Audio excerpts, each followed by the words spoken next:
विजयपुर नामक गांव में धर्म नाम का जमींदार रहता था।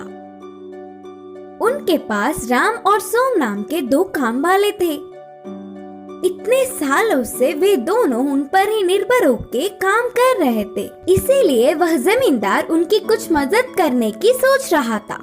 एक दिन उन दो काम वालों को बुलाकर कहा, तुम लोग मेरे पास बहुत सालों से काम कर रहे हो। मैं अपने अपने पैरों पर खड़ा होते देख तुम्हारे बच्चे खुश होंगे, इसीलिए हमारे गांव की दक्षिण दिशा की खाली जमीन को तुम्हें दे रहा हूँ। तुम लोगों से जितना हो सके उतना लेकर खेती कर लो। इधर के पेड़ों और पत्थरों को हटाने में तो थोड़ा समय लग ही जाएगा, इसीलिए 5 साल तक तुम्हारा कर्ज भी माफ कर रहा हूँ। बोलकर जमींदार ने कहा। जमींदार के बातों से दोनों काम वाले बहुत खुश हुए और तुरंत गांव से दूर उस खाली जमीन में जाकर आजू बाजू में दोनों ही 2-2 गज की जमीन ले लिए।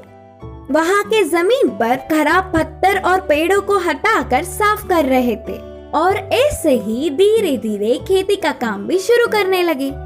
एक दिन राम अपने जमीन की खुदाई कर रहा था, तब अचानक उसे एक आवाज से उसके हल को कुछ लगा और उसे बाहर निकालने पर वह सोने के 2 घड़े थे। उनमें बहुत सारे सोने के जेवर भी थे। बाजू के खेत में काम कर रहे सोम को बुलाकर पूरी बात बताया। तब तुरंत सोम ने कुछ सोचकर कहा, अरे राम, हमारे इतने सालों का मेहनत का प्रतिफल अब मिल रहा है। इसे हम दोनों मिलकर बांट के खुशी जीवन बिताएंगे। उसके लिए राम नहीं माना और कहा, ऐसे क्यों बोल रहे हो सोम? ये जमीन जमींदार जी की है। इधर मिली हर चीज पर उनका अधिकार है। ले जाकर उन्हें ही दे देंगे। पागल लगते हो। इन सोने के घड़ों के बारे में किसी भी नहीं पता, इसीलिए हम ही ले लेंगे। बोलकर सोम ने कहा, ठीक है, फिर आज रात तक सोच कर बताऊंगा। बोलकर उन्हें घर ले गया राम। राम पूरी रात बहुत सोचकर सुबह ही जमींदार के पास जाकर उन कीमती जेवरों को देकर खेत की ओर चल पड़ा। फिर राम को कोसता हुआ उसके जमीन में भी कुछ कीमती मिलेगा ही करके ध्यान से धीरे धीरे जगह जगह सोम ढूंढने लगा। उसकी सोच के मुताबिक ही दोनों सोने के घड़े उसे भी मिले और सोम की खुशी का हद ही नहीं रहा।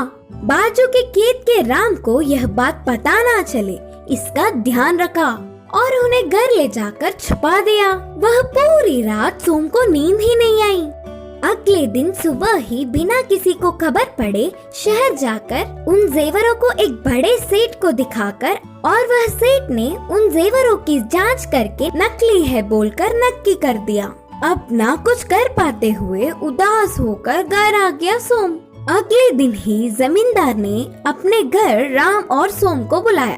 जेवरों से भरी उन सोने के घड़ों को मैंने ही उस जमीन में गाड़ा था।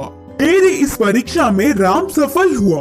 मुझे धोखा देने की सोचने वाले सोम की जमीन भी राम को ही दे रहा हूँ। अब से वह पूरे 4 गज की जमीन पर ईमानदार से काम कर लेगा राम। बोलकर जमींदार ने जमीन के कागजात राम को सौंपे। जमींदार को धोखा देने की सोचने पर सोम को अच्छी सबक मिली। इस कहानी की सीख है कि दूसरों की चीजों पर बिना लालच किए ईमानदार रहना चाहिए।